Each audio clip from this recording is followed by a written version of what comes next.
Well, howdy do Eagles, and welcome to the second season of W-EPS, The Beak. Today we bring you to the third episode. Terribly excited to have you here. Oh yes, way to kick off the intro with a bang, Mateo. Why, thank you, my dear boy. Anytime, my good man. Now on to the news. Corey, what's coming up first? Let's have Grace bring us up to date on the Veterans Day program at Elgin Public Schools. Veterans Day is a time of remembrance, and here at Elgin Public School, we celebrate the lives of those who have served for our country. This year's Veterans Day program was held November 12th, with special guest speaker Rita Wagner, Paula Jensen's slideshow presentation, and music provided by the EPS Band and Choir. The program was a success. The EPS Band, led by Eric Heidoff, has been hard at work, practicing and planning music for this year's program. Each year, Heidoff spends time selecting appropriate music. The first thing I look at is we have to look at what ability level, how difficult is the music. So I kind of go through a sorting process of finding things that I know we should be able to play and then narrow it down from there. I try to do something different every year so that way we just don't get stuck in a rut. This year, Heidoff narrowed it down to a tribute to the armed forces and with uncommon valor. Working on these songs constantly helped the day go smoothly. Senior Allie Wemhoff and Junior Olivia Lindgren were chosen to play taps for the program. Wemhoff has much experience with this role and looks forward to honoring the fallen soldiers. I have a lot of respect for all of our veterans, and it's a big deal that I can do that for them. Paula's traditional slideshow was also a highlight. Because of unfortunate past experiences with a random veterans video, Paula took it upon herself to produce a video specifically for the Elgin community. We started the slideshow to showcase the Elgin veterans. Rather than just showing a video of veterans, we wanted to show our homegrown veterans. And I think it also makes a connection between our students here. When they see people downtown, they say, oh, they're in the slideshow. They recognize those names, and it makes it more relevant because it's right here in Elgin. Principal Greg Wemhoff chose this year's keynote speaker, Rita Wagner. Rita is someone that's involved with the Ladies Auxiliary here at Elgin. She currently lives in Lincoln. I invited her back to speak because she has in the years past, has put a lot of time and effort into the Veterans Day program, and it is an honor for us to have her come speak this year. In addition to the keynote speaker selected, seniors provided the welcome and read patriotic pieces. This year's seniors were Hunter Eastman, Allie Wemhoff, Kira Widger, and Kaylee Martinson. The Veterans Day program has been an annual tradition here at EPS for many years. Students and teachers look forward to the day of remembrance and celebration.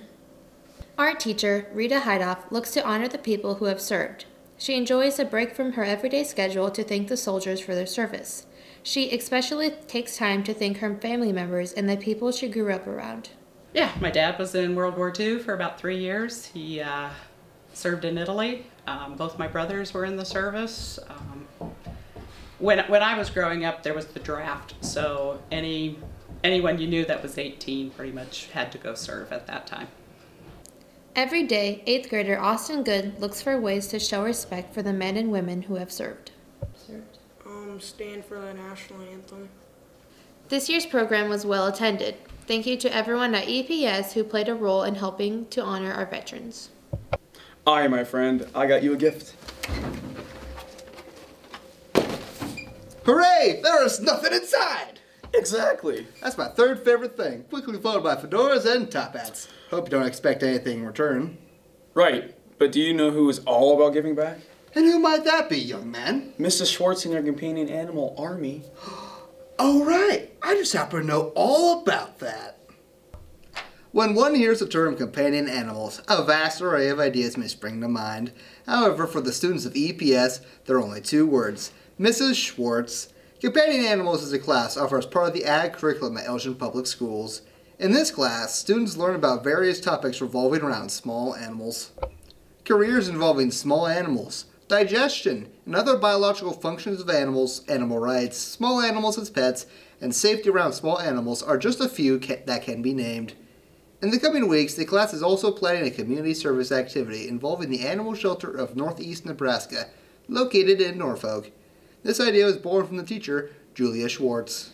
Schwartz is encouraging members of the class, as well as her other ag classes, to donate food, treats, colors, toys, and other various supplies for the animals. After the donation drive, the class plans to deliver the items to the shelter. Once the shelter has the items, the students will voluntarily work for the shelter's workers with their remaining time. Schwartz believes that the students will walk away with a passion for animals without homes, not to mention a desire to help them out in the future.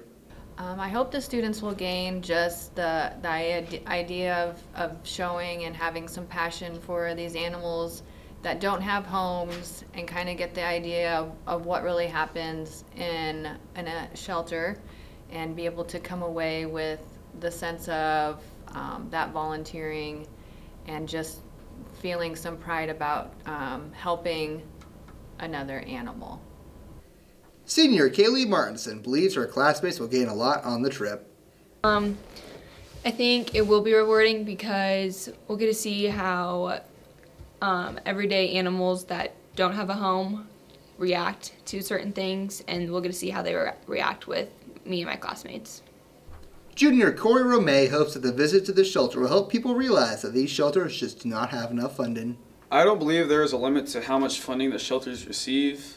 The sky's the limit. I believe you might as well go the extra mile. Senior Hunter Reisman feels that the visit may provide a glimpse into real life. I think it'll be very enlightening in a sense. So you have that real life look at, like, not everything is perfect.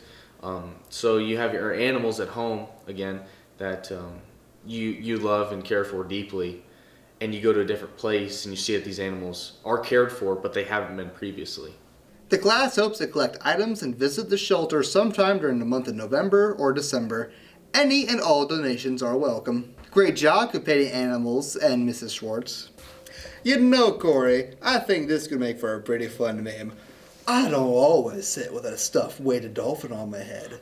Actually, Mateo, you do quite frequently. And that's where you're right. Say, I've heard that you've been learning a lot about memes recently. I sure have. Let me tell you all about them. That moment when you realize you're supposed to turn in your journalism story. How about that look you get when you can't think of a good lead for your latest story? Both of these are common catchphrases for what we call memes. Now you might be thinking to yourself, what's a meme?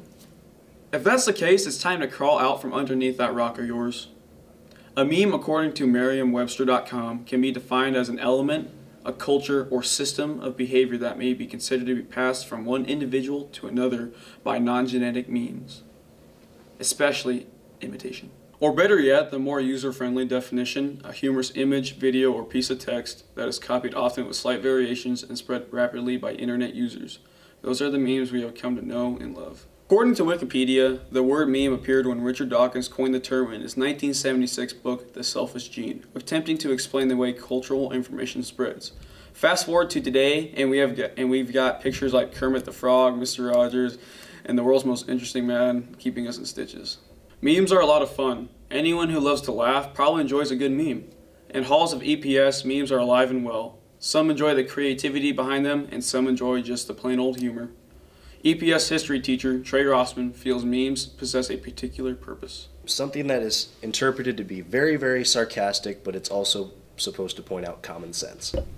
Freshman Blake Ovey is familiar with memes. I would define a meme by it is a picture that has words to be funny. 7th grader Nick Anderson thinks a meme is really all about making people laugh. I would define a meme by very funny, full of laughter, and full of laughter, and you laugh your butt off, really. EPS business teacher and financial guru Eric Milner feels it's difficult to choose a meme because there are just so many. I guess there's not one that comes to my mind. Senior Slade Spangler is a fan of memes. I think they are awesome.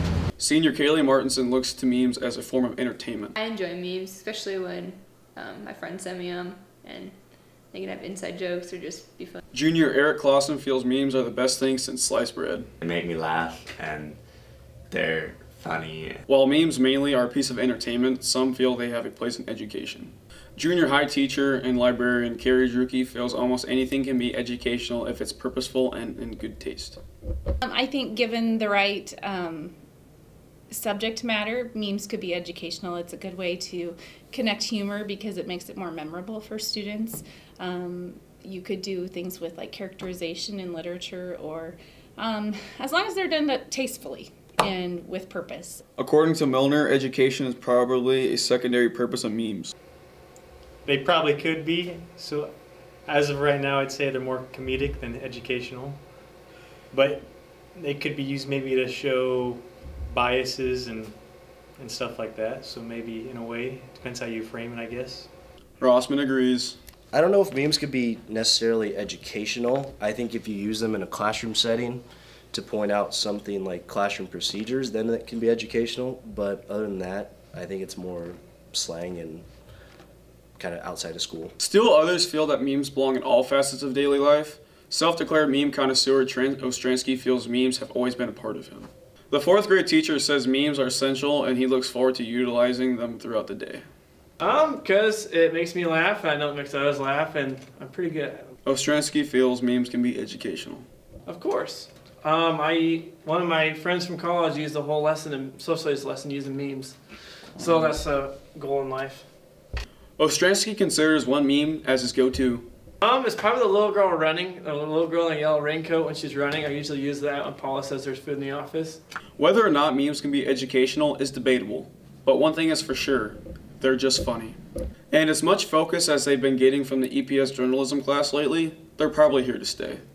Your newsletter was hung incorrectly, but that's none of my business. That moment when you have to hit critical Z. We don't always obliterate small rainforests in English class. But when we do,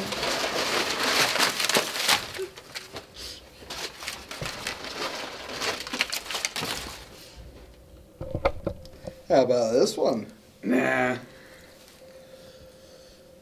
Maybe this one? I mean, it works. I know! This is the perfect hat! And speaking of hats, do you know who wears a lot of hats? Who might that be? My teachers do. They prepare us for the life in the real world, and we have a story all about that. Take it away, Anna. Elgin Public Schools teachers prepare students for many situations in life. One of these is standardized testing. Standardized testing helps provide guidelines for what students should be learning. EPS chooses to have its students take the MAPS test to see where students are in their learning. However, some tests are required by the states. These are accountability tests used to demonstrate students' achievements in the district. One example is the NISCUS test, also known as the Nebraska Student-Centered Assessment System. This is a test formerly known as NISA, the Nebraska State Accountability Test. All students in grade 3 through 8 are required to participate in the NISCUS test after having taken the NISA for a number of years. According to EPS principal Greg Wemhoff, the two tests are similar. But overall, the testing that we do right now is comparable to what NISA was doing, and once again, it's holding schools accountable, which is always a good thing. So, another state-mandated test is the ACT. This is a test taken by juniors and has also recently replaced the NISA at this level of high school. Instead of focusing on two different tests, students in the 11th grade may focus on just one. EPS guidance counselor Sonia Richer sees the positives in this change. Juniors they were just tested all the time, and ACT was just another one that college prep kids took, the kids that wanted to go into college, but they're the ones that wanted to do well on the tests all the way around anyway, and so it's just one less test that kids have to take. Day to day, EPS teachers are working to make sure students are learning what they need in order to prepare for life, upcoming classes, and the necessary tests. However, because the ACT is a high-stakes test, some extra time is being taken to prepare. Elgin Public Schools uses a program called On to College, originally called John Baylor Test Prep. to prepare students for the ACT. Richard approves of John Baylor's teaching techniques. On to College is a great ACT prep program that looks at the core subjects that are tested in the ACT, and he does a really good job of presenting it in a very fast pace, covering a broad spectrum of things that the kids need to know in a short amount of time. Senior Leslie Nichols feels the program is helpful due to John Baylor's teaching techniques.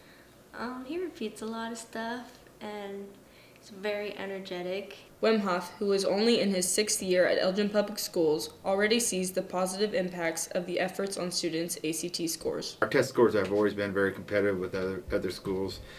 So have they improved? Yeah, I think they've improved some, but we've been pretty solid with the ACT program since I've been here, and part of that is due to John Baylor, and the other part, and most important part, is probably due to our teachers. Junior Talena Woodard understands how important the ACT is to her continuing her education after high school. That determines if I can get into a college or not. Not only does the ACT determine college acceptance in some cases, but it also affects scholarships. Senior Garrett Bank understands how important scholarships are for high school students. It's important to try to get as many scholarships as you can because it'll help you pay for college, especially if you're having to pay for it by yourself, because then you have to try to balance college and a job, and that's really difficult to do. Keep up the great work, EPS. Not only are your students ready to take on the test, they are also ready to take on the world. And that was a glorious episode, my friend. Yes, it was. I am proud to be in your company today. Well, thank you. And we're all glad to have you tune in as well. Don't forget to check out our newsletter. And follow us on Twitter. Join us again for more news and shenanigans at W-EPS, The Beak. On air. In print and in the know.